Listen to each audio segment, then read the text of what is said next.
everyone, and welcome to the Indie Author Life Show.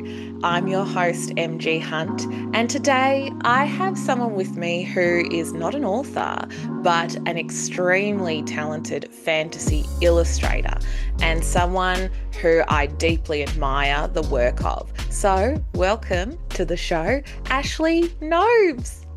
Hi, thanks for having me. Oh, thank you so much for joining us here today. I am so thankful that you're on the show. I can't wait to get into your drawing process and creative process because I feel like we are quite similar with our interests and drawing and fantasy, but the type of drawing styles that we have are quite different. And I'm so excited to delve into that because Yeah. what I love about your work in particular is how whimsical and semi-realistic it is. It just hits the nail on the head for the type of vibe that I feel fantasy illustrations should be. So you've really carved out an amazing niche for yourself, which is awesome. Thank you. Of course. And I think I remember the first time that I met you in person was now, it was the book booth It event, was the indie author event, indie the networking author event. networking event. Yes. And I saw your array of artwork and the book as well, the portfolio of work. And I thought, oh my goodness, I am obsessed because I can see like already I could immediately link the artwork that you had on display to scenes in books that I'd read. So well done to you for capturing it Thank you. so well. So I should get into some of these questions that I've got lined up for you. I would love to start off by asking you to tell us a bit about yourself, your background, and where you grew up. So I'm Ashley. Um, I am 25. Um, so a little bit about me. I was born in Melbourne, but I spent most of my childhood in Sydney and then most of my teen years in America, actually, in New Jersey for about 6 years. My goodness, that's And then I came amazing. back to Melbourne in 2016 and have been here since. So I've been a bit of an international traveler. Um, Absolutely. That's so which is interesting. Yeah. Yeah, it was definitely an So, experience. so did you must have gone to school in New Jersey Yeah. as well, is that right? Yeah, I did Yeah. middle school and then half of high school over there. So I've got a bit of experience in both Australian and American schooling, which was very interesting. Yeah. But I do love Australia. I'm happy to be happy to be Oh, here. we're happy you're Um, here. yeah. Wow, that is so Um, interesting. Yeah, sorry, keep going. my grandma was also an artist.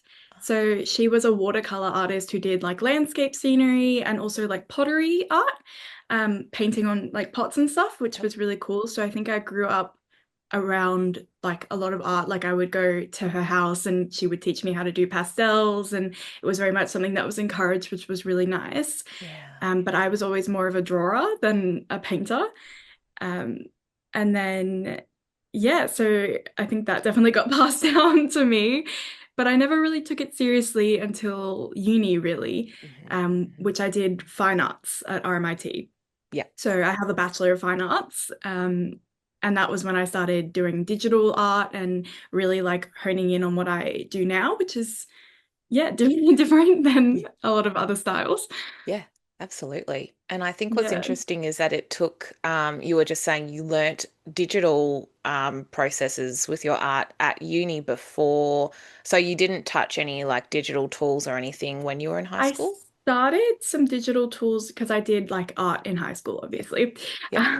And so I started teaching myself some digital like in year 12 at the end of high school, but it was like nowhere near fully using it. I was still painting and physically drawing. And then by the time I got to uni, I was more interested in digital at that point, mainly because there's no cleanup.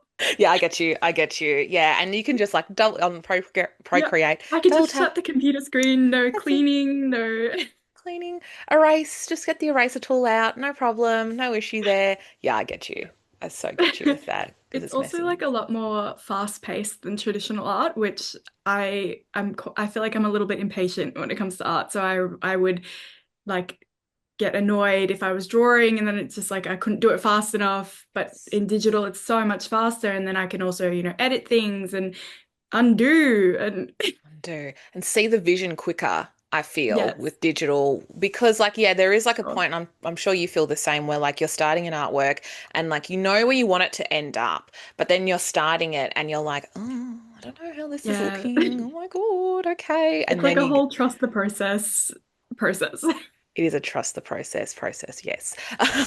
It is seriously like, I want this to work. Is it going to work? And then you kind of have that quicker realization with the digital tools Yeah. versus the physical media. So when Yeah. it comes to like the physical, as in like the traditional painting and things like that, were you a watercolor fan as well or acrylic? No, Yeah, I rarely did watercolor actually. My dad is quite into watercolor, yeah, because my grandma was his mum, but yeah. I was always more of a pencil girl. Like I loved a good colored pencil. Hmm. Um, and then also a bit of oil and acrylic. But mainly, I've always been a drawer. I've always found that it's a lot more precise, and Yeah, I'm quite a like detailed artist, as you can yeah. probably tell from my artworks now. Absolutely Yeah, I really detailed. love to like get that detail in, which I Yeah. found a lot easier with like a really skinny pencil as opposed to like a big Yes. brush. Absolutely. Related to digital really well. Yeah, exactly. Were you ever a fan of like Copic markers or other sort of Yes, things? Yeah. I actually have like 100 of them sitting right over here. Love They were like that. my first ever big art purchase. I remember I saved up for so long and I bought like this massive 300 pack of them, and I barely used them. Because they're so precious. I'm the Yeah. same. I've got like I don't know where I've got them there, but I do have a set of I think it's the 200 with like the brush stroke on one side Yes. and then like And the then the marker. bigger one on. Yeah, yeah. And I actually bought them for uni and my because I'm like you, I did a visual arts fine arts degree too, and that was part of my final piece where I did like it was just purely Copic markers and fine line and all that stuff. So actually, I'm curious about your uni work because you say, you know, you're 25, you probably just finished ish, maybe a couple of years Yeah, a couple out of of years ago. uni. Yeah. So was I'm curious about this because I know what my experience at uni was like with my creativity, and perhaps there was a bit of a stifling of delving into fantasy drawings and things like that. Do you feel like you couldn't fully get into the fantasy drawings and world building that you perhaps really wanted to do when you were at uni? I think it's a really interesting topic because Mm. I agree a little bit. Because I was in a drawing like cohort, the ma like drawing major. Yep. A lot of my colleagues, like not my colleagues, my Like your peers, peers, peers, yeah. Yeah, yeah, yeah. my Yeah. peers were quite experimental in their art, which like I love looking at the experimental stuff, but I was always a little bit more of a traditional artist. Like I wanted to, draw things and then sell them and be quite Yeah. commercialized and Yeah. like more of an industry artist, which is what I'm Yeah. doing now, which is great. But they Yeah. were always a little bit more like gallery, like, performance and Yeah. really interesting things that they were doing. So it was sort of encouraged for me to move in that sort of direction a little bit more. But I just never really resonated that with my own practice. So I sort of stuck to my guns. And then it was during COVID as well, which I think definitely changed the experience a lot. Yeah. Because then from there, I was basically one of the only people that could still do their stuff at home Yes. So because I was interesting. digital, so I was just doing everything drawing. But a lot of the others, they couldn't access What they needed to the do. materials and the Yeah. tools and stuff that were at the university because we weren't allowed to go. So I think that I really like actually got quite into what I'm doing now in COVID because I just had so much free time and I was at home and I had a drawing pad and I was like, yeah, might as well Might just as start well. drawing and drawing and drawing and I haven't stopped. What a magical time that would have been to really get Yeah. into it and hone your craft a lot further when you Yeah, had for sure. pretty much not much else to do but do your drawing and things like that. Yeah, I totally understand like dichotomy of like, yeah, I really want to do what I really want to do, but because I am being encouraged to explore other artists out there that are pushing the boundaries of fine art, and it's not just portrait drawings or still life. You want to Mhm. take it, you're encouraged to take it whatever one step further is. That was kind of the vibe that I felt when I was at uni, and probably maybe there's like a 5 year gap between our uni experiences. But it is interesting to see that, yeah, that push towards what is seen as, I guess, quality art. High art, Yeah, high yeah, art, high art, high art in a tertiary education and yeah, beyond space is. And yeah, like illustration drawings and fantasy worlds and that kind of traditional image creation isn't encouraged, I feel. yeah. By the It end, I was basically just, I was like, I'm just gonna keep doing this. And so I started just submitting these things to uni and it did well. So, by the end, I think they just accepted this was my destiny. Absolutely, and I'm really glad that you did stick to your guns because there were a few people in my course that were kind of more on your side, doing beautiful illustrations with pencil. I remember one of my friends doing that, but they were just getting so disheartened by the feedback that they were given that was like, oh, it's, not pushing the boundaries enough and all that Yeah, stuff. And I think that's a bit of a criticism on the education system with fine art and things because a lot of the theories and experimental practice can be learnt and you can give it a go, but you should be encouraged to do what you want to do. And I'm really glad to hear that that's what you decided to do. Yeah, yeah, it's inspiring. I'm really glad to hear that. And it's paid off because it so many has. people love your stuff. Yeah, it's really good. It's now my full-time job, which is better than anything I could have dreamed, Oh, really. I'm amazed by that because it sounds like a dream what you do, which Yeah, kind of leads me into it another is. question that I would love to ask, which is, can you tell us what a day/week in the life of Ashley looks like with your full-time work drawing? So I'm definitely not a 9 to 5 girl. I am not a morning person in the slightest. So I definitely like to draw at night, Yep, which so I basically just choose my own schedule. It's it's amazing. anytime, all the time, basically. Whenever you want. Yep, Yeah, yep, so I basically like I schedule my weeks around whatever social plans I have. yep. So that like if I have something on at night, then I will work in the morning, even though it's not my preferred time, but most of the time if I'm free, I'll just work at night. Yeah, But I do like admin stuff in the morning and then I'll draw for a few hours, pack some Etsy orders and that sort of stuff.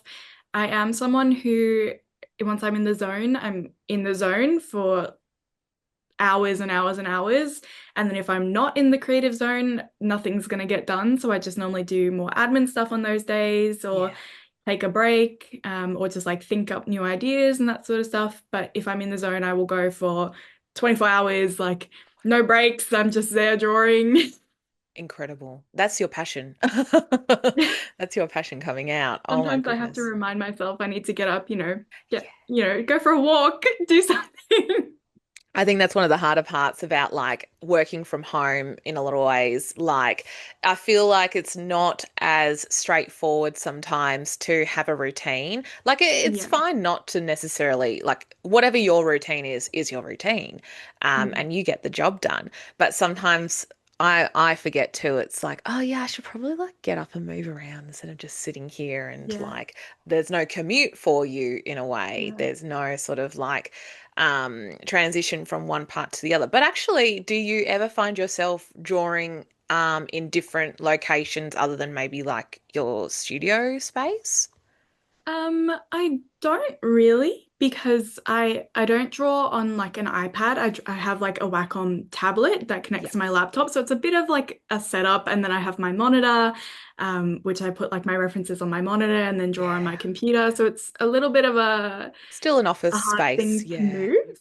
Yep. Sometimes will just bring my laptop and the drawing pad to like my partner's house and we'll maybe work from there, but I'm never as productive as I am when I'm here. Yeah. Yeah, that's so fair. Yeah. And so I think that there is like a bit of an opportunity to change locations if you want to, but it seems like you're Yeah. pretty stable and happy in your Yeah. beautiful studio space. So am I talking to you from your studio? Is that Yes. right?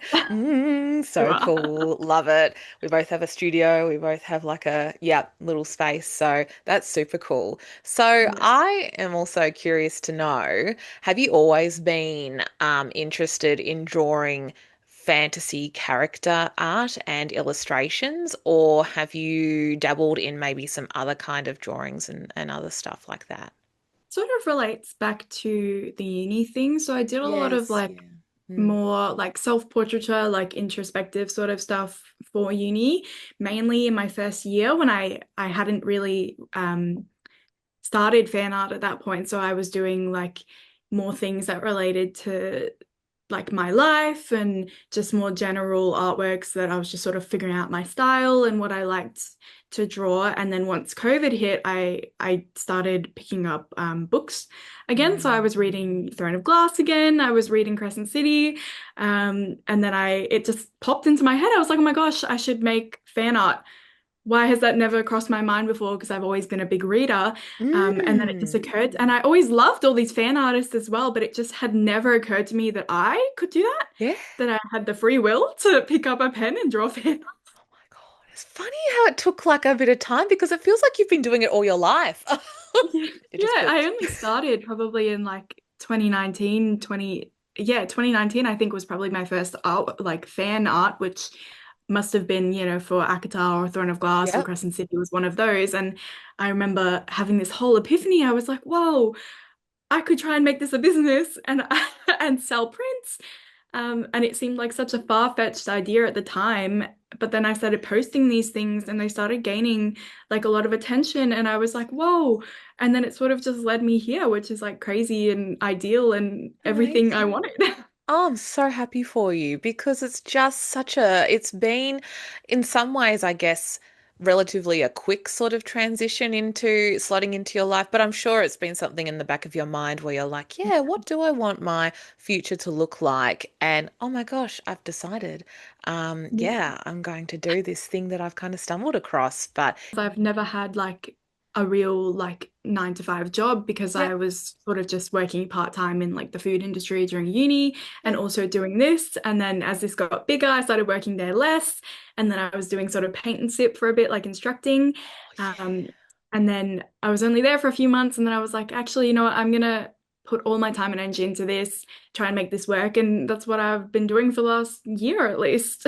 amazing. I'm super inspired by that. I think that's the dream. In my opinion, I think that's the dream to just sit and draw It all is. day. Yeah. And but you've had experience with like the work life and outside of it, like a traditional work life kind of thing. You've gone there, done that. I would choose your path 100% as much as I love, the people that I work with in my full-time job. If I had a choice, I would Yeah. much prefer to do drawing and writing every day. Yeah. So I also would love to know what kind of stories were you drawn to when you were younger? I know that you did talk about Akatar and Crescent City, but are there other ones as well, or are those the big ones? When I was a kid, I was obsessed with anything fairy, anything unicorn. I was a big rainbow magic girl, Oh, yeah. um, which is actually really cute because the Ashley fairy in the Rainbow Magic series is the dragon fairy. I have to look that up. Oh my How goodness. perfect is that? That's amazing. Because I remember, I think my sister used to read those particular. Oh, yes. Oh my God. That's so cool. So Yeah. perfect. Yeah, it's perfect. Absolutely perfect. I love it. I've always been a big reader, so that was like, my childhood. I would read fairy books, unicorn books, that sort of stuff. And then I was really big into like Divergent and Hunger Games and John Green and everything that was popular at the time. Yeah, I'm a big Hunger Games fan, that's for sure. But yeah, yeah. Yeah. Were you a big fan of like, is it Enid Blyton or those Yes, kind of? I Yeah. loved the Famous Five and I loved the Magic Faraway Tree. Yeah. They were like some of my and my grandma gave me those books actually, so it was like extra special. And I just loved them. Oh, that's so sweet. And it definitely does come across in, like, if there's one word that I could describe your art, it's whimsical. And I think that is Yes. so relevant to the literature that you were reading when you were younger. I feel like what Yeah. we read when we are younger or what we're interested in when we're kids really does, even if you're not like a artist now, or a writer now, I think it does influence your maybe like aesthetic or choices when you're older. Like I particularly loved Star Wars and Avatar: The Last Airbender, um, anime things as well. I remember drawing fan art of Naruto characters Yeah. just with like pencil. Do you know Naruto or those Yeah, kind I of? do, but Yeah, I never watched it, but I do know what it is. yeah, Yeah. yeah, yeah. And I would put them on the website, Deviant Art. I don't know whether you use that as, Yes. yeah. Classic. I'll have to try and dig up where that site went because that was like a big social hub for me as well. So that Yeah. was like my first foray into like fan art. Yeah. Uh, but yeah, it's interesting how I felt like, oh, because I don't, I wasn't like a huge reader in particular, like compared to you. I was more like someone who would watch TV shows and the anime and stuff, so I would draw that. But yeah, I wish I had have done more fan art because it's fun. I feel It like you is. enjoy it. Yeah, yeah. So do you have any other like, are you interested in writing yourself or have characters and stories in your mind? Or do you just like I drawing others? I am. Oh my I am gosh. interested in writing. I actually wrote a lot when I was sort of a teen, especially when moving from like the US back to Australia when I didn't have, as many friends because I didn't like I just Hard. moved and everything. So I had a Yeah. lot of time on my hands and I did write a lot of stories just on my phone. Honestly, I was just writing random things. Yeah. But then I sort of fell off a lot from that. So I'm trying to get back into it. I do have a few like book ideas, I but they love are that. very, very much unwritten. That's how they all start. That's how they Yeah, all start. Well, we but might it be would be a seeing. dream. It would be a dream. Do you Yeah. have any advice for a Oh, aspiring writer? we can definitely get into that. My advice would be to just do it. I know that Yeah. it's something that seems so daunting at the start, and it definitely daunted. It was definitely intimidating for me to do it, Mhm. but you and I are very similar in we probably think about the characters and the looks and what those Yeah. characters are going to be like before we necessarily have the story written out. So you have the ability to draw the characters, get the vibe, get the visual vibe, and then I'm sure your mind will go into creating the Yeah. story next. And I think also being creative people, when we just start and write and remove the inhibitions of, oh, is this going to be good enough? Oh, is this going to be what I want it to be? If you, that it's very hard to remove it, but the more you practice it, the more you realize that it's just another thing to do, another creative expression, and you'll know what to do. And there's people out there Yeah. to help you with all the little bits and bobs with the industry and all that along the way, but that comes later. The Yeah. first thing is the writing. So Gotta I write it. think Yeah. you've got it and you want to do it, start it. Just do it. I know that that seems a bit I like counterintuitive know. because people will be like, but how do you just do it? Well, you can do it any way you want. You just do it. I do need to just do it. Yeah, and even if it is just a sentence a day or like I am not a fast writer. I've probably, Mm. I don't know whether you've heard some other chats that I've done, but I definitely make it clear that I am not a speed writer. I wish I could get things out quicker, but I know that about myself. That's my creative Yeah. flow. And I think you would know what your process is best. And you've got your career in your illustration world sorted. So this can just be another hobby to get into. So you don't have to Yeah. take it super, super seriously. It's fun and it should be fun Yeah. at the end of the day. So I would love, love, love to see some stuff from you in regards to writing and character art. So maybe we'll see an Ashley Nobes book out there. Maybe someday Maybe soon. someday will it be under the same name, or maybe it'll be initials like A something Nobes. I I'm don't not know. sure. Yeah, I don't know. My next question for you is approaching the commission process and how that works for you. So when you get a request from someone and they want you to create some character art, how does that go from the request to the final product from your end? I have a very like structured process. It's quite similar. I've developed it over the years. When I first started, it was probably a little bit more chaotic. But now I know each step and I know what I'm doing. So basically, when someone contacts me, they'll send me like a description or a scene. And I love reading the scenes. It's what I tell most of my authors if I am doing like a full scene for them. Like just send me the scene, I will read it and then I can get all the vibes like everything perfect instead of just, you having to describe it in less words.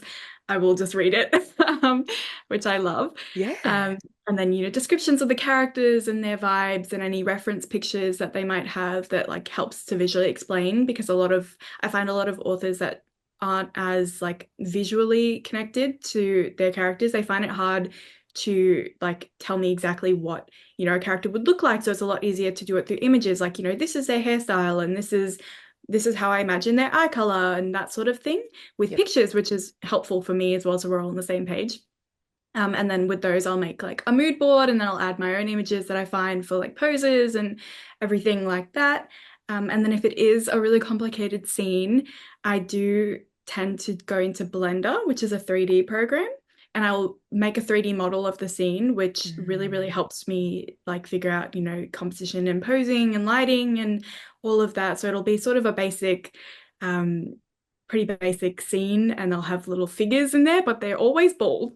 That's funny. Because my computer can't handle rendering hair, so it's they're always bald. So every piece I start, they're bald. They're It's just a bald. fun fact. That's funny. Oh my God. So Yeah. yeah, I'll do that, and then I normally start with like a really rough thumbnail sketch to get my ideas down, and then from the 3D render, then I'll sort of do a sketch and add in more details and that sort of stuff that I can't do in 3D, and then I'll send that to the client and then get any feedback or notes from them, and normally, then I'll implement them, and then I'll do a 50% color update and then finalize the artwork. So it's a whole step-by-step process for me.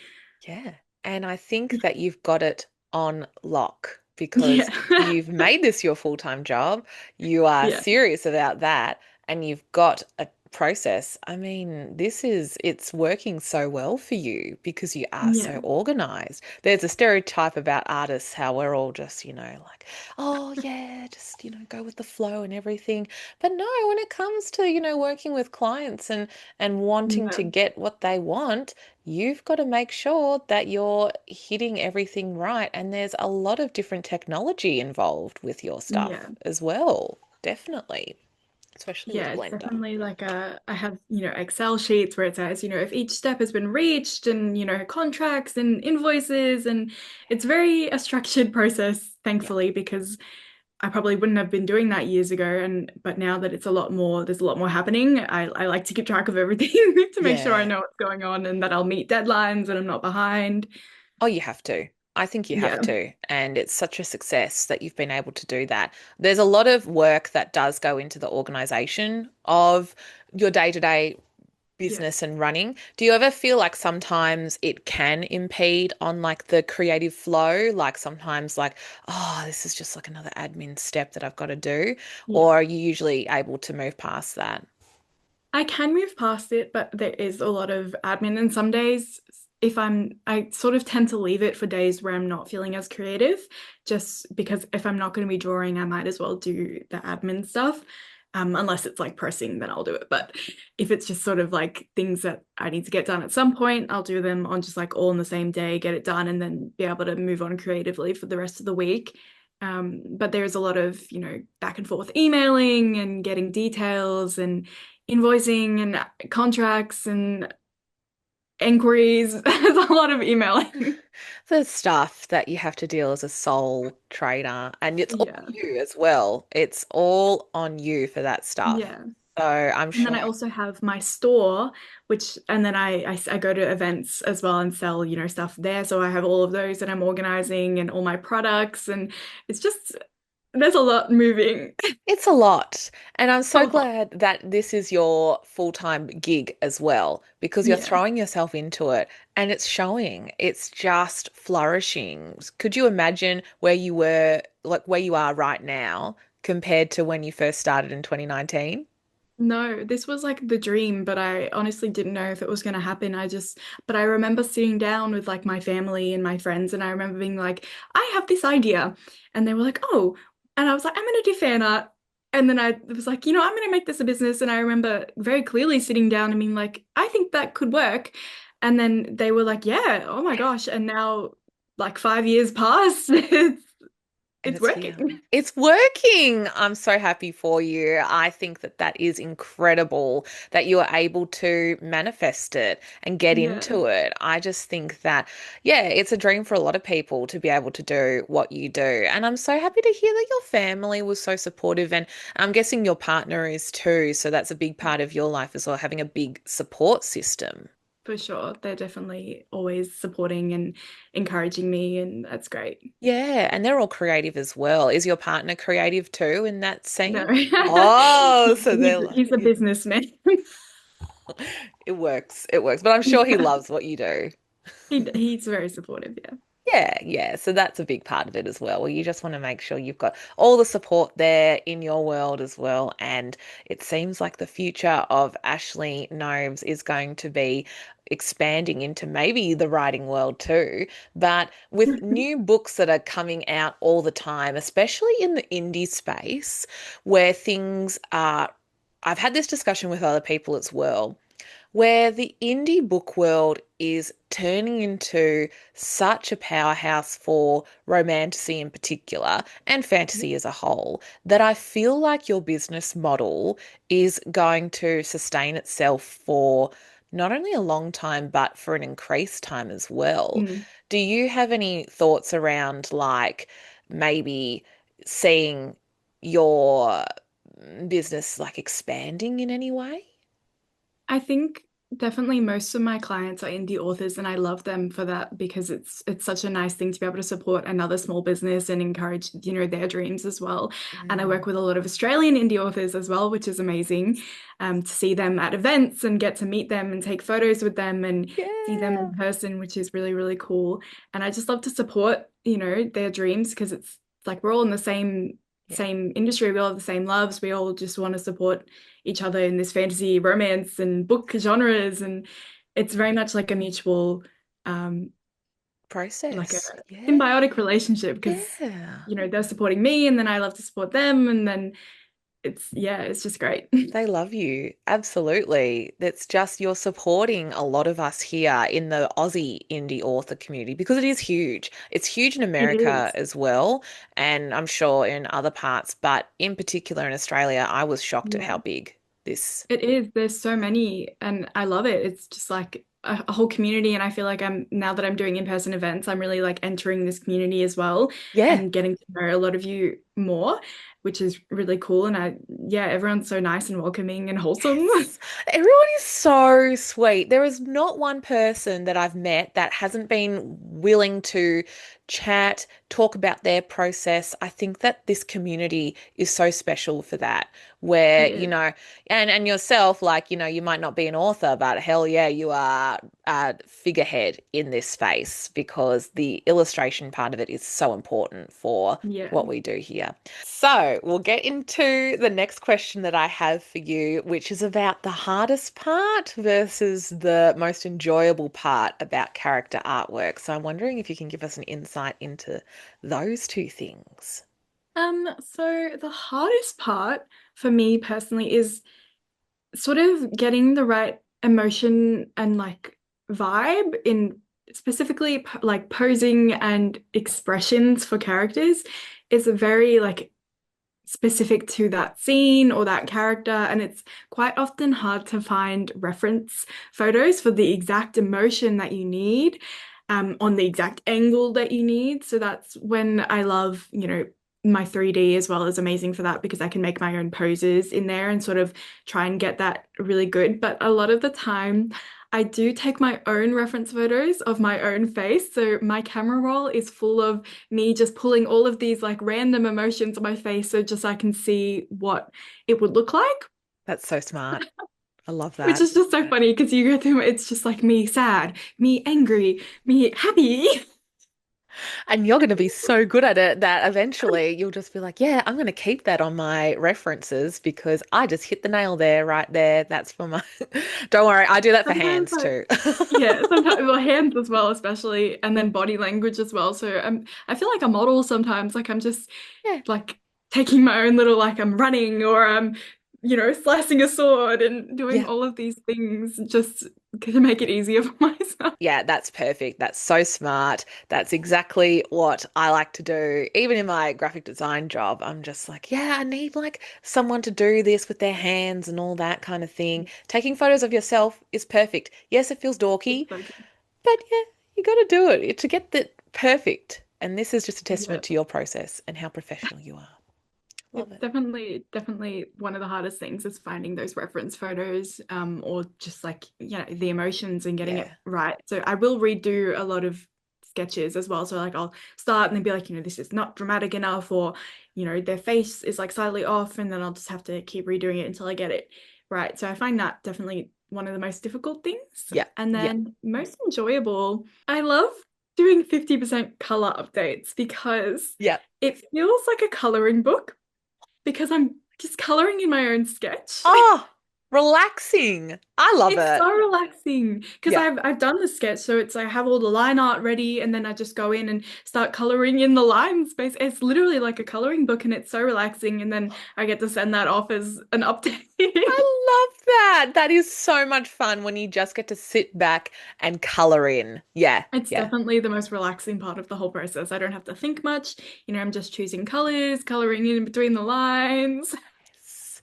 I find that to be my favorite part as well. And sometimes I do Yeah. skip ahead and like I won't get all the line work done completely, which is probably something I need to work on my process a bit because I just get too excited. I'm like, oh my God, yes, let's do their skin now.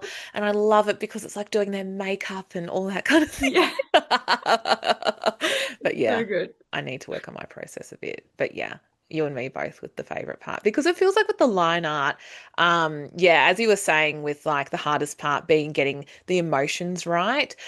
I Yeah. have to agree when it comes to that, I find that getting the pose right or the hands right to be, and hands and arms and limbs in particular to be pretty hard, like the It hardest is, part yeah. for me. Yeah. So when it comes to like getting to the coloring part, you're like, oh, this is It's nice, like a relaxing. reward. It's You've done the like, hard part, you get to relax and color. and you just get to vibe. Do you listen to any like music or like podcasts and stuff in the background?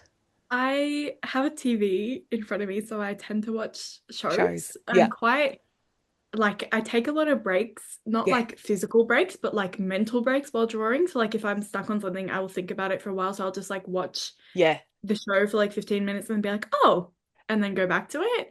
So I'm always Perfect. watching something in the background, basically. Yeah, absolutely. That's what I do with even like with my full-time job because a lot of it is like, sitting and thinking about what you're going to create Yeah. and I'll take myself on a walk or do something like that if I get stuck in a mental rut. And I think that's the same with all creatives. I think some people probably can just push through, but ideally, you do need to step away from what you're Yeah. doing if you do get in a mental block, because the idea will just come a bit later when you just Mm. take a step away or watch a TV show.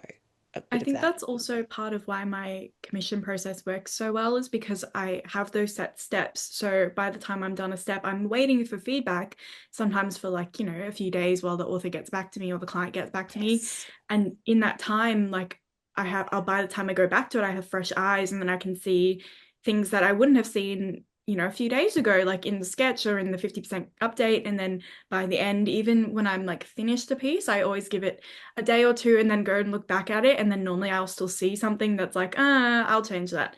Yeah. Yeah. You have got it to a T with the process. I love that because it is so helpful to what you need to do to get it right for the client as well. And for Yeah. yourself, for your own process. Yeah, Yeah. that's so smart. I'm so impressed. So impressed, Ashley. It's just awesome. So I should move on into some of the specific illustration projects that you've worked on. I would love to discuss one of my favorites, if I do have to choose a favorite from your collection, and I believe I can see it in the background as well. Is that the now I've got to get my pronunciation right. Basgiath War I College? say Basgiath, but I maybe don't know. I'm wrong. Who I knows? don't know. Who knows that Myth. word? That one that you're pointing to. And for people, I will also make sure I put a full version of it on the screen for people to see. And also, I would love if you could describe for people listening what that artwork looks like as well from your end. I don't know whether you can. So the artwork itself is like of the Yeah. Basgiath The War War College. College The War from College. Wing. Yeah. So it has the full buildings with some lightning and mountains and Yep. dragons, and it's very atmospheric and moody. Very. It is stunning. When I Thank you. first saw it, I was so impressed because what I love is that not only have you captured the atmosphere so perfectly, you really feel like, yeah, this is a real dangerous place to be, but the detail and the perspective of the buildings is perfect. And I know that you spent a bit of time getting that right before you went ahead and did it. So, yes, explain a bit about that to us. So this piece is actually has a quite a funny story behind it because um, I basically had 24 hours to like send some artworks for approval for licensing because it's officially licensed. And I had no plans of doing this artwork. And then within that 24-hour period, I was like, you know what? I feel like I'm going to do this. And so I I started at like 11 a.m. And so I basically 3D modeled the whole college based on there's a map of the college from an aerial view inside the book, Yes. which Yep. you can see. Mm. So it has sort of like the architecture from an orthographic view from the top, which It's is top amazing. only though. Is it? Yeah, so Yeah. I sort of 3D modeled based on that map, and then, changed my camera angles and stuff so that I could get my own perspective and that sort of thing, and then added in the mountains and all of that. And then so I render stuff on my laptop. So in 3D you have to render it for it to like fully like do Mm. all the lighting and everything like that and the Yeah. textures because it's not perfect on the laptop until you render it. Hmm. But I do this on my Mac, and my Okay. Mac cannot handle this very No. well. So where most people would be able to do this in like 15 minutes, mine takes 8 or 9 hours. Okay. So, and mind you, this is a 24-hour deadline. So Wow. I finished my rendering, and then as I sleep overnight, I'm rendering it on my computer. So by the time I wake up, it's ready. And then I spend the next like 5 hours painting over this rendering, adding the lightning and dragons and texture and, Yeah. the river and everything like that. So it was really, really funny. And I actually recorded this whole process, which is on my Patreon. Oh, And it was so funny because the next day I was like, oh my God, it actually took me way less than I thought it would take because I was so in the zone. I was like, I have to get this done. And I was just speed painting. And it's actually, yeah, one of my favorite pieces as well. oh yeah, I can totally see why. That it's just captivating. I think that it really shows into how well you do what you do because you've thrown yourself into it. And I think that's why it stands out not only to me, but I'm sure so many other people because I'm looking at your Instagram right now on that particular page. So many people love it. And I'll have to link also the Patreon page that you have as well to see to get people to have a look at the Time process. lapse. Yeah, Yeah. the time lapse, because that's amazing. I think that I love watching a time lapse. People love Yeah. that. So that is a hilarious story that it did take like, you say it didn't take that long, but like at the same time, like that is heavy duty It did work. take like 24 hours, but I Yeah. was asleep for like 9 of those. Oh well, that's fine. You looked after yourself because Yeah. it's a lot of work to render. And your poor Mac, is it a Pro? Yeah, but it struggles. Yeah, it's probably it's any I don't know how that would go on my I have a MacBook Air. So Yeah. hence why yes, you won't see me doing any of that kind of stuff, but that's where your specialty is and it pays off because it is amazing. So thank you so much for giving us an insight into that. And you've drawn a lot of other fourth wing themed sketches too. So you have done one of Xaden and Violet in an intimate moment, kissing, I Yep. believe. Yes, that's awesome, and I really like as well. And I'll quickly describe what I can see on my screen here. But you've got Violet and Xaden romantically having a kiss, and they are in front of a grey building, and in the background there's the mountains and the dragons, and I think we've got, is it Andana and the little golden one, right? Yes. And And now I've totally forgot the name. Tan. tan. Tan? Yep. Yeah, Tan. Tan Taylor. In the background, right in the background, and I love the detail. I just think that's It's so actually really amazing. funny because the window scene in that is actually a snippet from this one. Oh, that's so cool. There we go. So I just Linking. screenshotted this and put it in that Yes, love it. I can see it now. That's a tidbit into the creation. Yeah, I can one. Fun see. fact. Fun fact, it's all connected as it should be because it's your artwork. Do you know whether you've ever had any of the authors of some of the illustrations that you've created? Of course, the indie authors would connect, but have you had any of the authors of some other traditionally published books see your artwork? Um, I remember, well, she was indie at the time, I guess, but Mm. Jennifer L. Armentrout, she Oh, when From Blood and Ash first came out, I was probably one of the first people to make fan art for it, and I remember there wasn't much fan art out there, and this was back in like 2019 when I was first starting, and I remember yeah. she posted a photo, and my artwork was on her wall, and I was like, that was like my first big interaction, and I was starstruck. I was like, wow, You've made it. That is incredible. 'Cause I was going to say it's yeah. bound to happen eventually for one of these artists, whether it's going to be like Sarah J.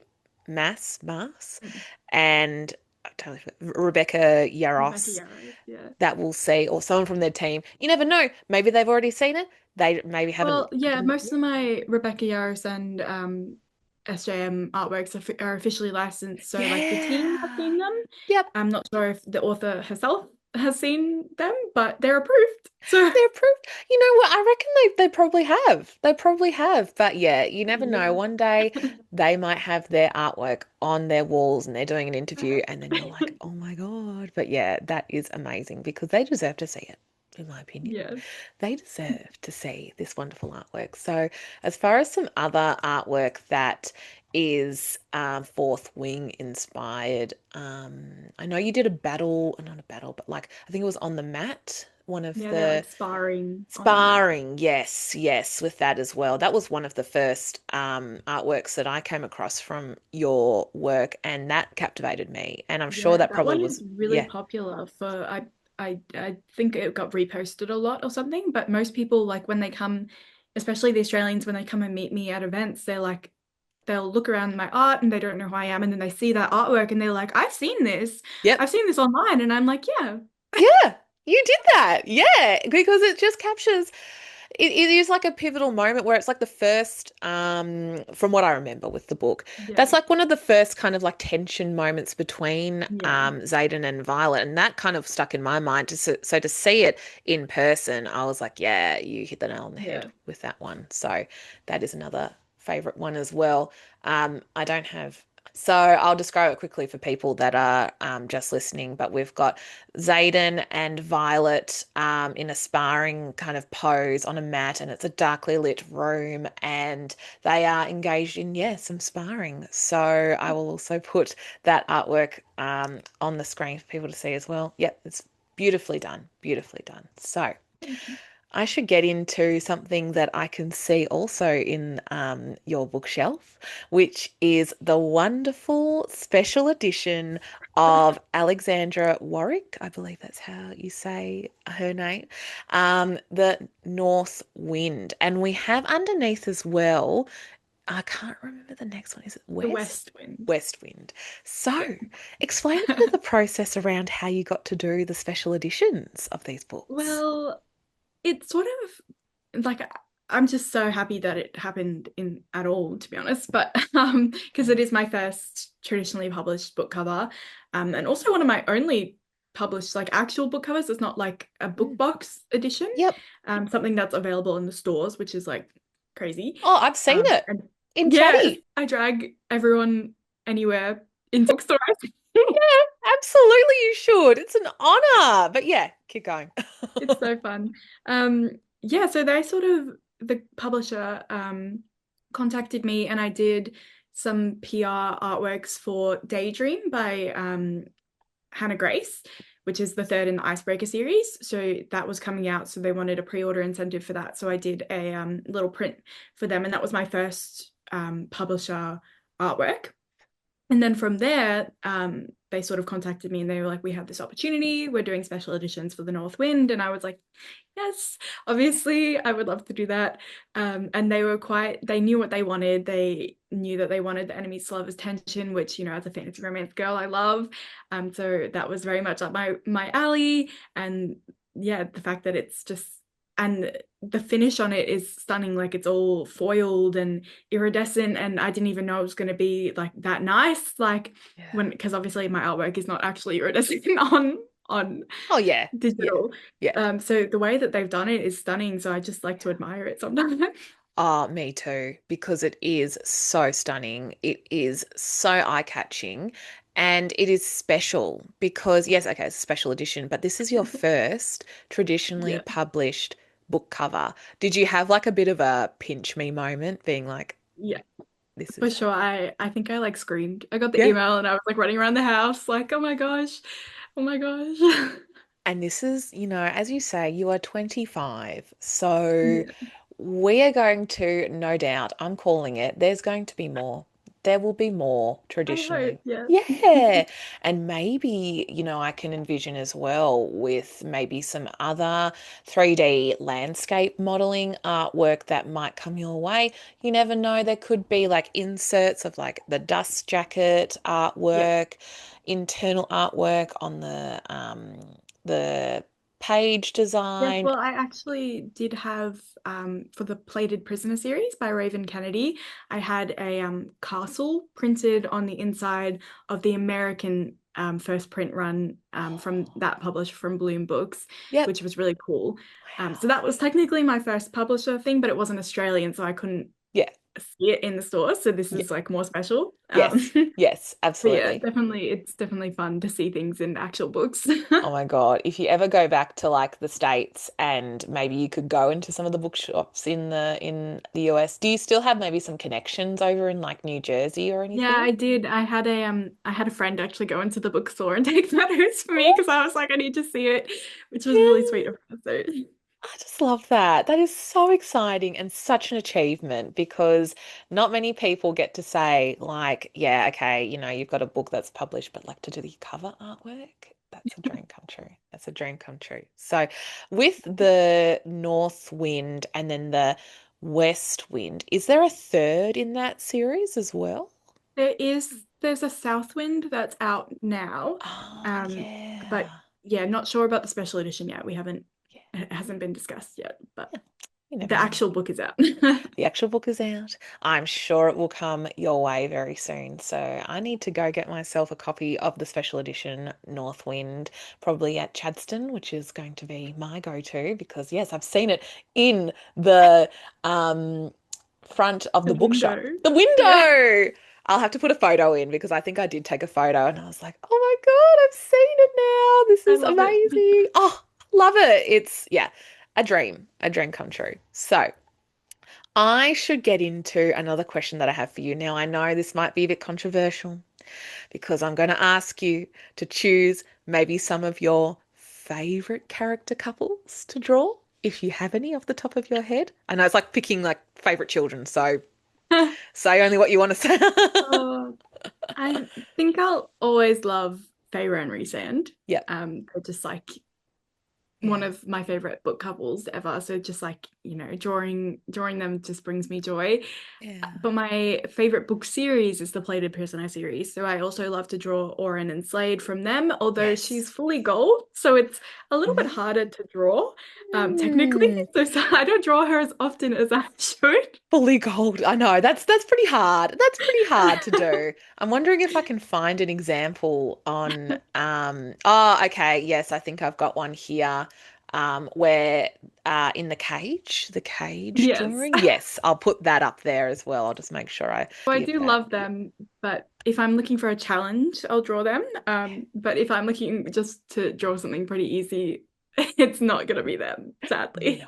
that is totally understandable because fully gold is a big deal. So, this artwork that I'm looking at is the cage, fully gold cage with the character inside, and with completely gold on the left, sorry, the right hand side, and there's snow in the background, and yes, being rescued from the cage, I believe. Yes. Yeah, So. sort of, yeah. I might sort of, yeah. It's yeah, beautiful. So I know that was probably a hard question to ask. Do you have a favorite character drawing that you've done for an indie author recently, if you can think of any? I I really and this got really great a response from the public as well. The I did two character portraits for H.M. Hodgson Oh, yes. recently Yes, yes, for her yes. new Wrath Witch Wars book. Yep. Which I love doing them because it was sort of witchy. He has like candles in the background, and she's I did like a velvet background for her because her name's Velvet. So Yep. um, that was a good one. I liked doing those, and people seem to love them as well. So I love that. yeah. Yeah. Yeah. They're beautiful. They're always beautiful. And I love, of course, this is a no-brainer, but the detail that you put into artwork that is for an indie author and for a traditional author, they're both the same.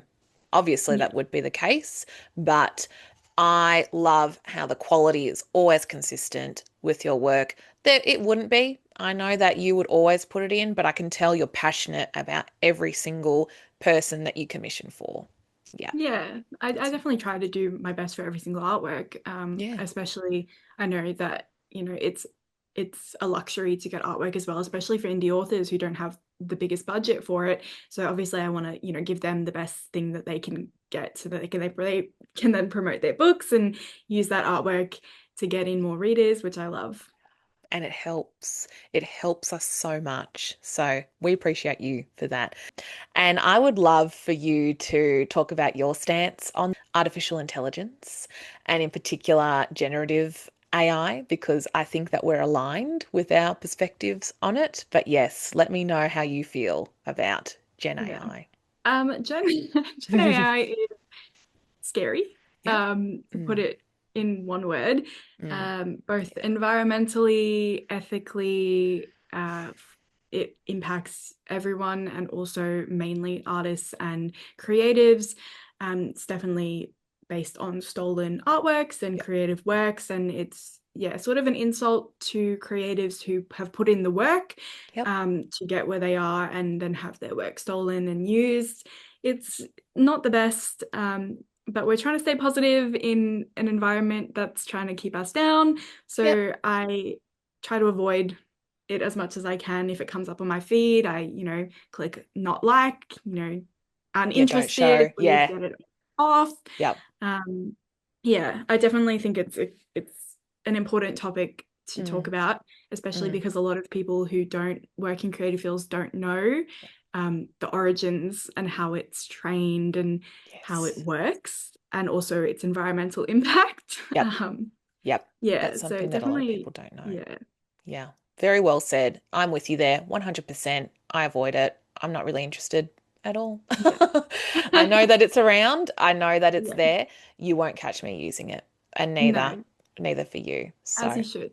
yeah, And yeah, we applaud you for it. yes, exactly. Same to you because we're not interested in it. I know a lot of people in the indie space are so on the same page with it. So, Yeah. Thank you for sharing No, your it's thoughts. definitely been nice to see a lot of support from authors as well who refuse to use it or, call others out for us, Yeah. which is great for that support and Yeah. community. And I think we're all learning too, Yeah. because I understand that it is something that it's not going away. I wish it would, but the more we talk about it, the more we can say this is not what we're going to accept. So Yeah. if AI is going to be something that is integrated into our world, it needs to be something that is not this. It can Yeah. be for Or other regulated and regulated. like, yeah, Yeah. compensated. Compensated. That is a buzz term that's on my mind as well about, Yeah.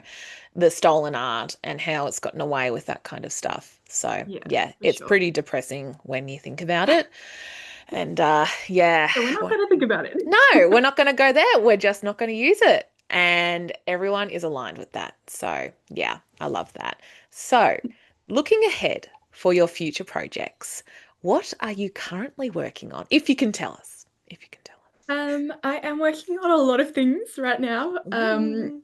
I have a lot of special editions that I'm working on for book boxes that I can't say what they are for, but you will see them announced when they come out on my Mm. Instagram. Yeah. I'm also doing a lot of things for my own shop currently, that I have yet to announce online. I have a new Throne of Glass collection coming out soon with quite a few, 13 bookmarks. My goodness, that's so cool. Yep. 13 bookmarks Wow. and also a few like premium foiled prints and exciting things that I will announce soon, but yeah, they're in process of Yeah. being made. So um, Nice. yeah, future projects. I'm hoping to do some dust jackets maybe at some point for my own store. So maybe when the moon hatched is what I'm currently thinking of. That would be beautiful. Because I love that book. Yeah. And yeah, Wow. exciting things. That is awesome. And I'll make sure to link all of your shops in the description below because everyone, you've got to check out Ashley's stuff. It is stunning. As you can probably see in the background of her video, we've got in the background of her studio, rather, we have some wonderful artwork there. So, to wrap up this discussion, because I have taken so much of your time and I really appreciate it. I really appreciate you sharing all your thoughts on everything today. I would love for you to tell us where we can find you on social media and also events that you have coming up. Yeah. So on Instagram, I am AJN_art, or you could just type in Ashley Nobes art and I'll come up. And then I am Ashley Nobes art pretty much on everything else. So on TikTok and Etsy, Patreon, I'm Ashley Nobes art. Yep. I also have a website for commissions, which is ashleynobesart.com. And events, I am going to be in Brisbane in the next 2 weeks for Ooh, the Celestial Events Merch and Author Signing Day. that's going to be And big. then I will also be in at Rare in Melbourne, Oh, so which is cool. exciting. This will Yeah, be my that's coming first up. Rare, so I'm excited for that. I'll also be at Sweet Love, which Yep, is an indie author signing in Melbourne. I'll be there And too. oh, you're gonna be there? Yeah, I'll get to see And you. I'll also be at the Sunshine Coast Fiction Festival in November, I think. You are jet setting. You Yeah. are going around the country doing an amazing job getting your stuff out there. And as someone who has made this is your career. I'm so happy to hear that you're throwing yourself into all these other events too around the Yeah, no, country. it's definitely fun. I think I might have bitten off a little bit more than I can chew with all the events I'm doing, but it's fine.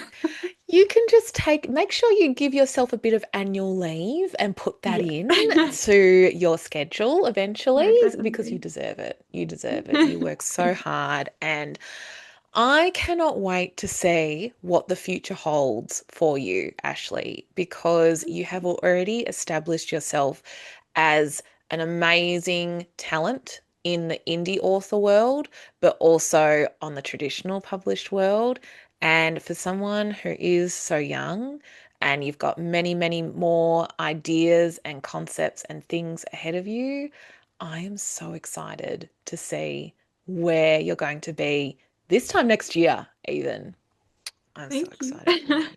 I shall Thank you. wrap up our little chat that we've had today. Thank you so much for being a part of this show. It's just been such a delight hearing your creative process, your professionalism, and everything. So thank you for being on the show today. Oh. Thanks for having me. That was so fun. Oh, it's my honor, my pleasure, because yeah, I have been dying to have someone on the show that's not necessarily like an author, which is still important. Obviously, the indie author life show is about just giving people in this space a chance to talk about their process, but Yeah. to have someone who's not necessarily an author is so valuable. So, so valuable.